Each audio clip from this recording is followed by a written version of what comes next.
Yes मुझे इश्क हुआ तो रोज सुबह का फीलिंग होगा। यस डेफिनेटली इश्क है। मैं I I love to introduce about my girlfriend right now. If you wish to see whom I love the most, so I have one slapback mic. See the tattoo? Slapback mic. That was gifted to me in San Francisco. जो Elvis Presley के जो 6 mics थे, one was gifted to me. तो stand पे होता है. तो उस वक्त वो मेरी महबूबा होती है. लोग बोलते इतना चूमता है तू माइक को, इतना चूमता है.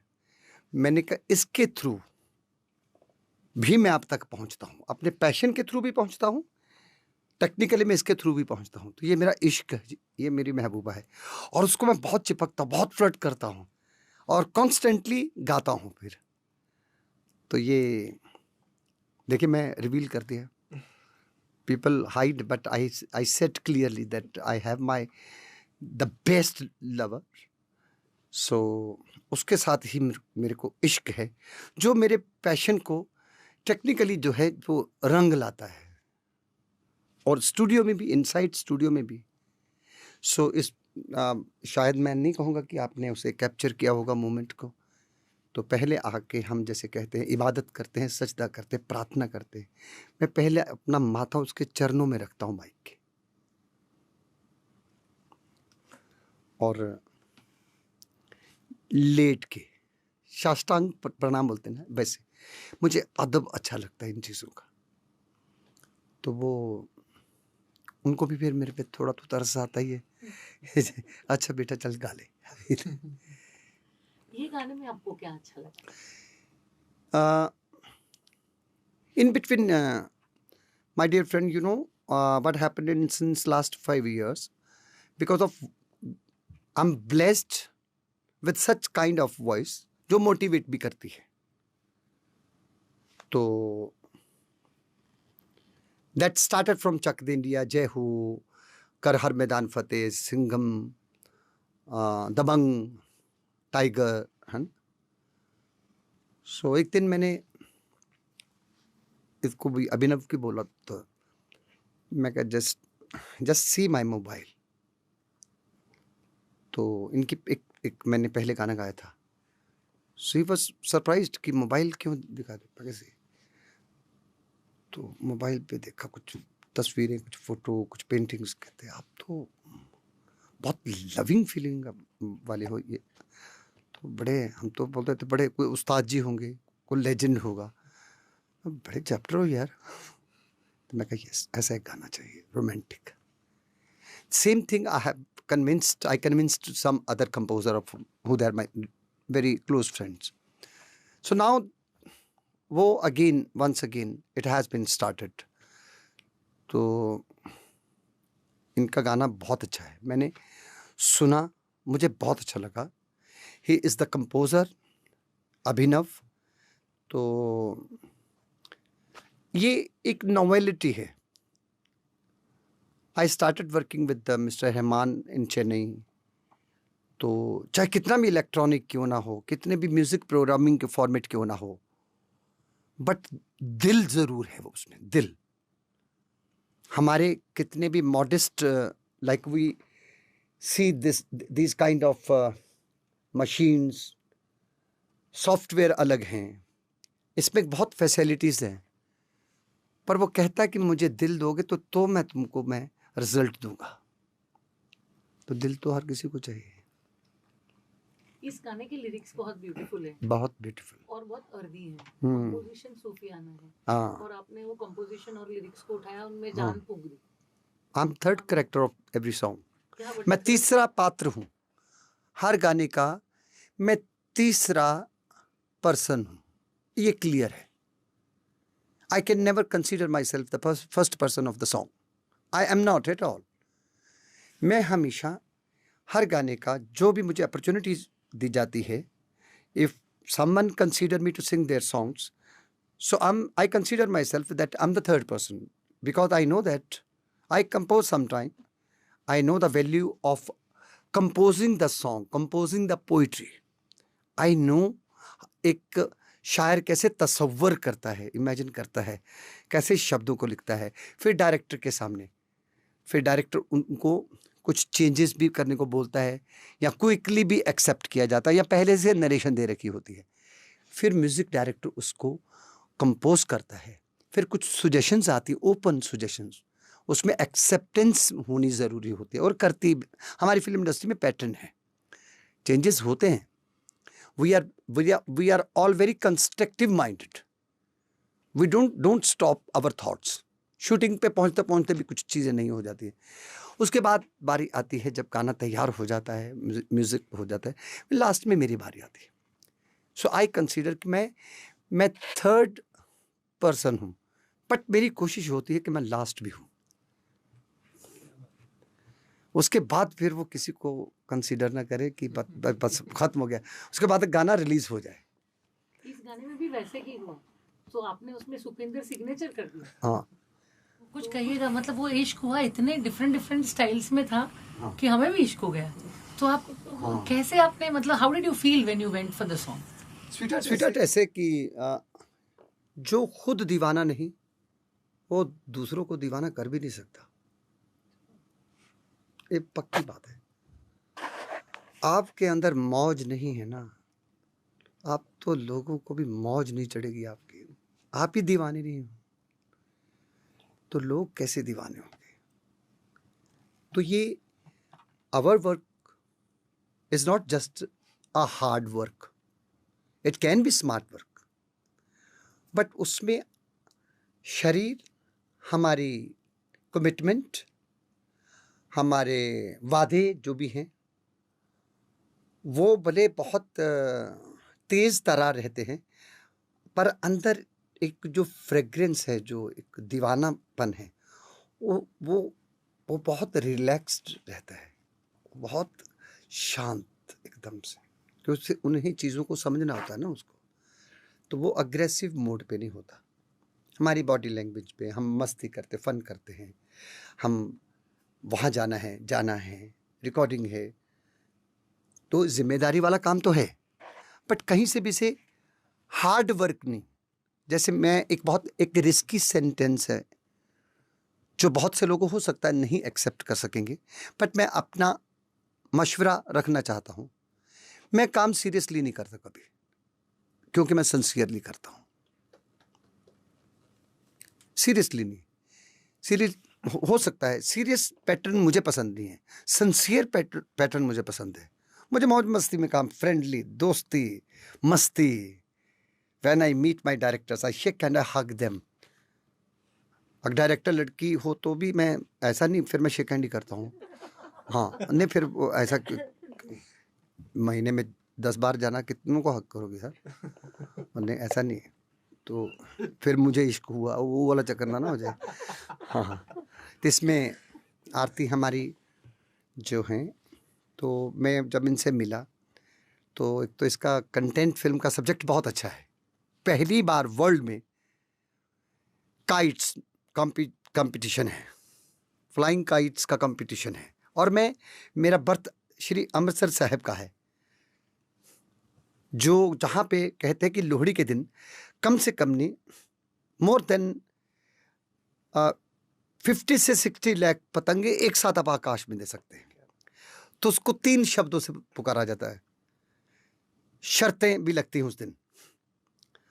उस दिन बाजी भी बोलते कि बाजी लगाना है ना, और बहुत ही मज़ेदार होता है।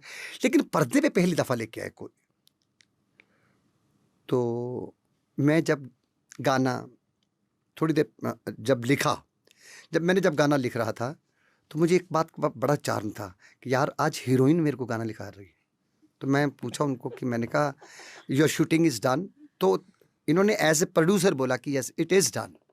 तो मैं कहा कैसा तजर्बा रहा, तो वो भी उन्होंने कहा कि ठीक है, बहुत अच्छा रहा, we are happy with the film. तो मैंने कहा आपके अपोजिट कौन है, तो तब ये समझी ये तो फ्लर्ट कर रहा है यार ये तो हीरोइन के साथ फ्लर्ट कर रहा है। तो उन्होंने बोला कि मैं प्रोड्यूस कर रही, मैं but otherwise I am an actress. तो थोड़ा मेरा मूड ख़राब हुआ, लेकिन देखो पहली दफ़ा मुझे लगा ये फ़िल्म की हीरोइन मुझे गाना लिखवा रही हैं। मतलब लिखा किसी और का है, लेकिन वो नरेशन भी बता रही हैं। तो फ्रेंडली एटमॉस्फेयर, स्वीट हार्ट मुझे बहुत अच्छा लगता है। आप 20 के हैं, 25 के, 40 के, 70 कुछ वो हमें बिना वजह के वहम है। दोस्ताना सलूक, फ्रेंडली, चार्मिंग, लविंगली, कलरफुल, मज़ा आता है काम करने का। तो एक बार फिर मुझे इश्क हुआ है दोबारा। अभी मैं क्या करूं? अब हुआ तो हुआ है, अगर दोबारा हुआ तो मैं क्या कर सकता हूं? और ऐसा इश्क अभी होता रहेगा, because I have started receiving calls from film industry people also. कहते सही बात है यार, तू जब हौले हौले से हवा लगती है, क़यामत क़यामत भी सुना था, तो हमने कहा कि ये मतलब हर जॉनर को इश्क करता है। जो उस मुझे अपॉर्चुनिटी दी जाती है उसे मैं सिंसियरली करता हूँ, पर माहौल मस्ती का होना चाहिए। ये बहुत इनका अलग एक जॉनर है। ये हर किसी का एक तरीका होता है काम करने का, कंपोज करने का। तो मैं म्यूज़िक डायरेक्टर को कभी डोमिनेट नहीं कर सकता। वाई?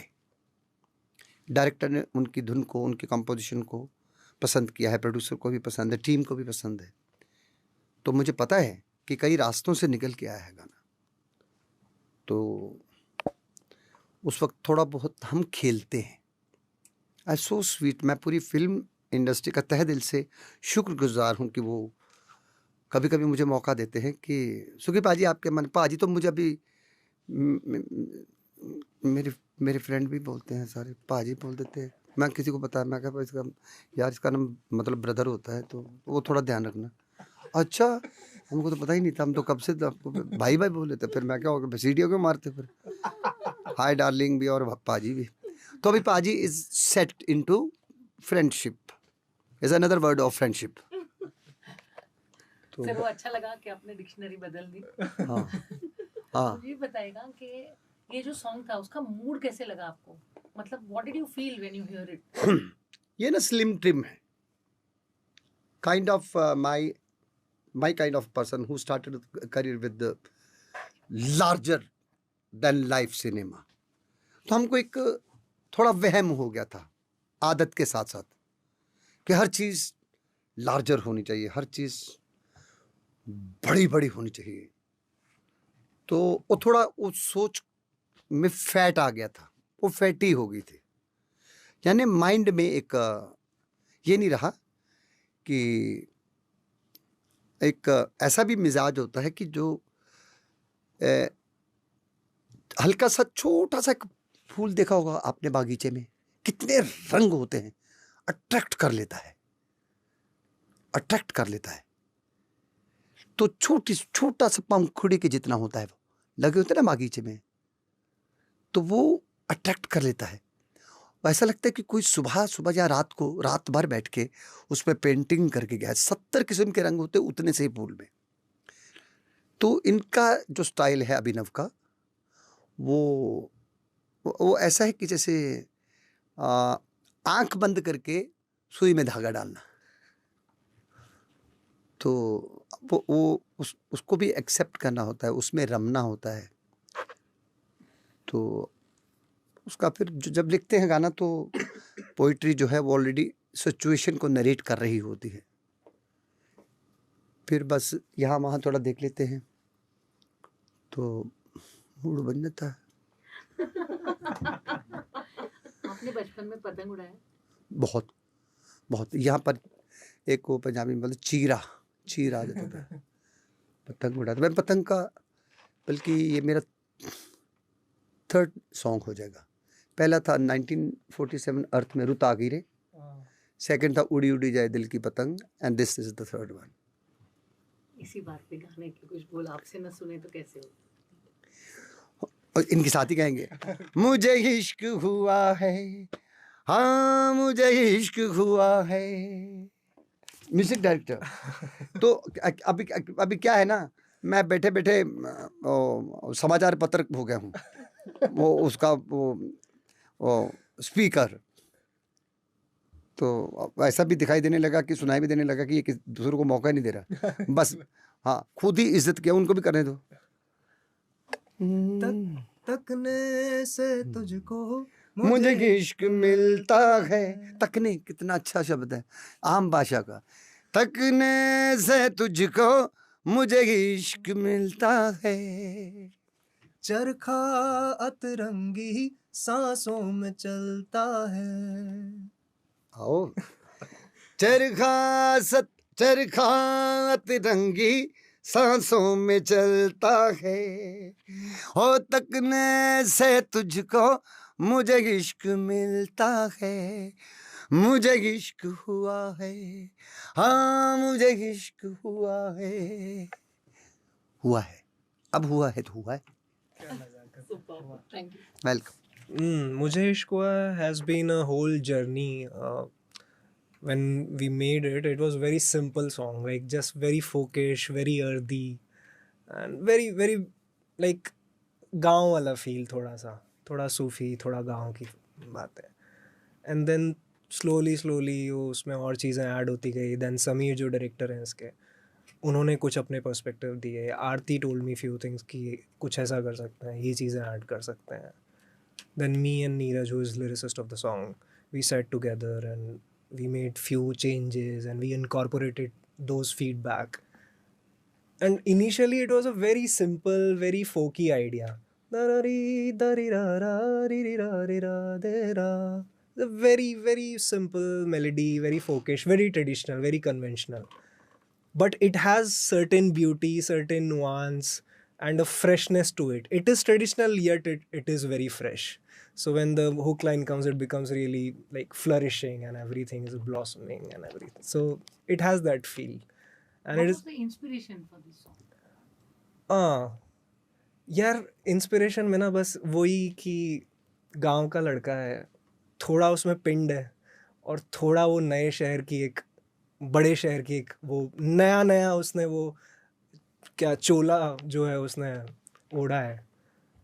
तो थोड़ा गांव और थोड़ा बड़ा शहर उसके बीच का जो एक कॉम्बिनेशन है वो I think that was the primary idea for the song. Yet that's why I was telling you कि थोड़ा ट्रेडिशनल है, थोड़ा फ्रेशनेस है. सो या. And what is it that you love about the song so much? What I love, everything, yeah. It's so complex to answer this question. Everything I love. Lyrics are beautiful. The notes which we have like got into it. Instrumentation, so many people and instrumentalists have contributed to it. That's what I was saying कि छोटा सा idea था, छोटा सा simple सी tune थी, and everyone came together and made it so big, so huge. Yeah.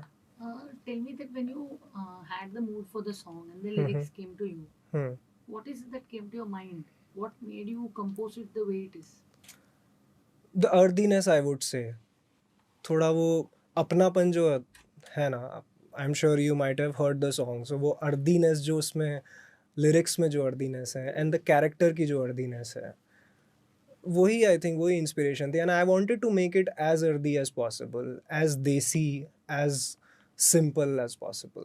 The mood is Sufiana. Yeah, the it lyrics is. are earthy, and somewhere you have that cross between village and the way you rise in love. Correct. So, how did you actually achieve this combination? It's not easy, no? That's where Paji comes into the picture. So we never thought about like the question which you put na, we had that idea in our head कि यार we need to bridge that gap. But when Paji came into the picture that he'll be singing the song, everything, we forgot everything. And when he sang the song, he gave so many colors, and the way he bridged both the things, both the gaps, it was so beautiful that after he sang, I didn't even think about anything else कि ये उसमें missing था या ये था या I need to do this और अभी ये करना है. Nothing. He just sang it and my song was done. I never thought about anything else after that. A good singer always breathes life into 100%. the words and the 100%. composition. 100%. Can we hear it from you? Then we'll move to Paji when he sings.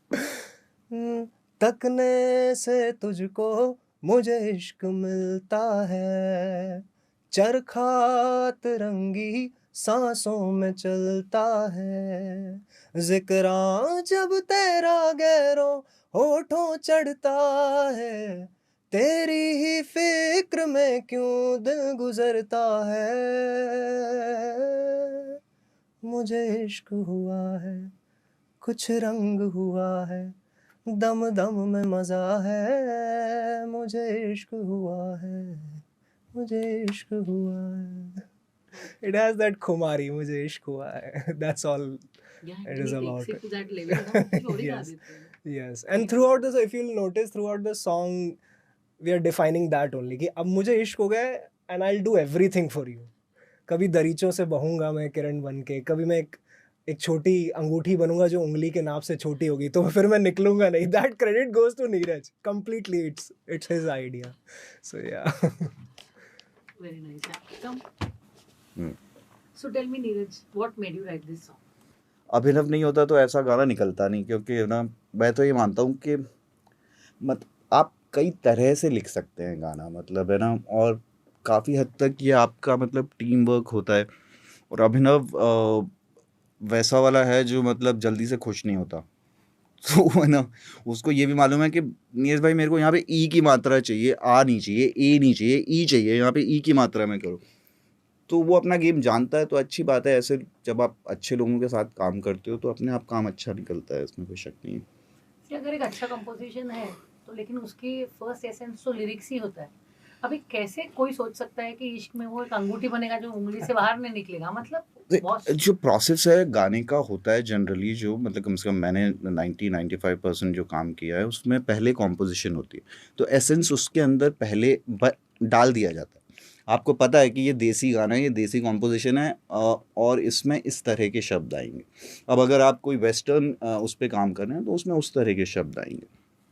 तो मतलब वो कहीं ना कहीं composition में ही छिपा होता है कि इसमें शब्द कैसे आएंगे, मतलब कि देशज शब्द आएंगे, उर्दू शब्द ज़्यादा अच्छे लगेंगे. अब अगर है ना कोई देशभक्ति गाना मेरे को लिखना है तो काफ़ी चांसेस हैं मैं हिंदी के जो हिंदी वाले शब्द हैं वो यूज़ करूँगा. अगर मेरे को सिडक्टिव गाना है ना लिखना है तो काफ़ी चांसेस है मैं उर्दू वाले शब्द यूज़ करूँगा, क्योंकि उसमें वो वाला फील है, उर्दू में वाली चीज़ होती है, नाजुकता जिसे आप बोलेंगे. अब मेरे ख्याल से है ना ऐसा कोई वो नहीं होता कि सूफियाना गाना है तो इसमें ये नहीं फिट हो सकता. और मेरी जो अप्रोच होती है जनरली लिरिक्स के मामले में, उसमें इमेजरी बहुत स्ट्रांग होती है और मेरा विजुअल सेंस वैसे भी बहुत स्ट्रांग है, और मैं उसे बहुत ज़्यादा यूज़ भी करता हूँ कि हाँ मतलब ठीक है, एक लाइन में इमेजरी, एक लाइन में इमोशन, एक लाइन में इमेजरी, एक लाइन में इमोशन, इस तरह से चला जाए. तो आपने पूछा ये कहाँ से आई, मतलब how did you visualize these, I'm saying, in a song which is both earthy and Sufi? तो हाँ मतलब मेरे को ये नहीं, मैंने इसे ऐसे तो सोचा ही नहीं कि ये सूफी है और इसमें ये नहीं आ सकता. मतलब आ सकता है, क्यों नहीं आ सकता, क्योंकि मतलब आप जब सूफी बोल रहे हैं तो सूफी में लिरिक्स जो अगर आप कहना चाहें तो वो लवर के लिए ही लिखे जाते हैं, उसमें वो खुदा है लवर है ना, उनकी बात हो रही है, और वो काफ़ी हद तक स्पिरिचुअल लव होता है. तो मतलब लेकिन स्पिरिचुअल लव भी आपको चीज़ों के थ्रू ही है ना जाहिर करना होगा ना, मतलब है ना, अगर आप अब मैं खुदा को तो है ना माला पहनाता हूँ, लेकिन जिसको मैं प्यार करता हूँ वो अंगूठी पहनती है, वो बालियाँ पहनती है, और अब मैं उससे सीधे इनफैक्ट है ना, मेरे को जब हम जब शुरू में गाना कर रहे थे तो अभिनव ने मेरे को बोला कि मेरे को तो ये लाइन चाहिए, मुझे इश्क हुआ है, मुझे इश्क हुआ है के साथ ये आया था. मैं जिस तरह का लिरिसिस्ट हूँ, मैं अपने अगर मैं लव सॉन्ग लिख रहा हूँ तो मैं उसमें प्यार, इश्क और मोहब्बत, ये 3 शब्द तो आएंगे ही नहीं. अगर प्यार और इश्क और मोहब्बत के बारे में गाना है तो ये ही नहीं आने चाहिए और बाकी सब कुछ आ जाए. अगर ट्रैवल सॉन्ग है तो उसमें राहें, मुसाफिर और मंजिल, है ना, ये शब्द ना आए और आप उसे शो कर सको, वो ज़्यादा बेहतर जगह है लिखने के लिए. तो आपको गाने से इश्क कैसे हुआ और आपने ये लिरिक्स कैसे लिखे? Give me a little about the process, about how you used, how it came to you. I just need a देखिए feel. हमने है ना 3 या 4 ड्राफ्ट्स लिखे होंगे, मतलब है ना, और हमने बड़ी अच्छी लाइंस है ना किल करी यहाँ तक पहुँचने के लिए. और जब हम उन्हें किल कर रहे थे तो हम ये भी सोच रहे थे कि ये अच्छा काम कर रहे हैं कि नहीं कर रहे हैं हम, है ना, मतलब है ना, आगे जो कुछ भी आने वाला है हमें नहीं पता क्या. पर धीरे धीरे वो शेप अप होता गया सब कुछ, और मैंने भी रियलाइज़ नहीं किया कि ये पूरा गाना चीज़ों के बारे में हो गया है. मतलब है ना, दरीचा भी आ गया, अंगूठी आ गई, और है ना क्या बोलते हैं बालियां आ गई है ना नाव आ हाँ गई। हाँ। तो वो धीरे धीरे प्रोसेस मतलब ऐसा इंटेंशनल नहीं था कि हम चीज़ों के बारे में लिखें, लेकिन जब वो पहला एक है ना मुखड़ा से शुरू हुआ तो वहाँ पे एक चीज़ आई, फिर है ना सेकंड पे आए तो फिर वहाँ पे दूसरी चीज़ आई, तो वो इस तरह से अपने आप आता गया चीज़ें मतलब And how did you feel when the song happened, and then how did you feel when Suki Paji lent his vocals? देखो कुछ गाने होते हैं जो आपको है ना शुरू में ही फील आ जाता है कि ये तो बहुत अच्छा गाना है, तो है ना ये वैसे वाले गानों में से था। कुछ गाने होते हैं जब निकलने के बाद पता लगता है कि है ना हाँ यार पब्लिक पसंद करी है, हमें पता नहीं था ये इतना अच्छा गाना निकलेगा। तो इसमें तो हमें मालूम था मतलब है ना कि इसमें सब कुछ ही है ना एकदम करेक्ट है मतलब, तो ये इसमें गलती नहीं हो सकती। तो मतलब मुझे इश्क हुआ भी इसमें है, उससे आपको प्रॉब्लम नहीं है? अब नहीं है क्योंकि फिर मेरा जो प्रोसेस होता है उसके अंदर ठीक है मतलब बॉलीवुड वगैरह में कमर्शियल राइटिंग और कमर्शियल है ना चीज़ें सिंपल है ना भाषा में बात, हम लोग है ना आइडिया ढूंढ रहे होते हैं, और मैं एडवर्टाइजिंग के बैकग्राउंड वाला आदमी हूँ, तो है ना मैं इतना सिंपल लाइन जल्दी से है ना एक्सेप्ट नहीं करूँगा जब तक कि उसमें कोई आइडिया ना हो।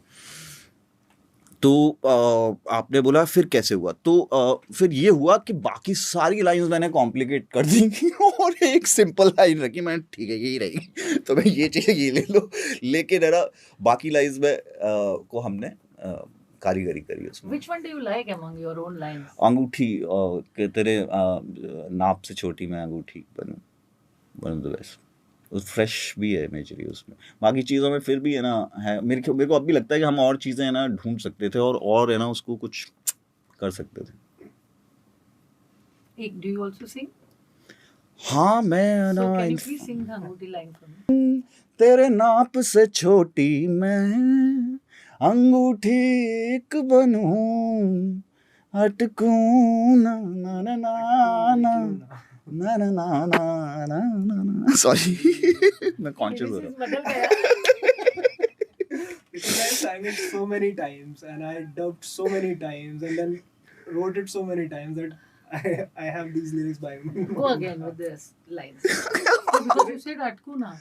तेरे नाप से छोटी मैं अरे, अंगूठी बनूं, अटकूं मैं तेरे निकलूं। नाप से छोटी मैं अंगूठी एक बनूं, अटकूंगा निकलूं ना उंगली में।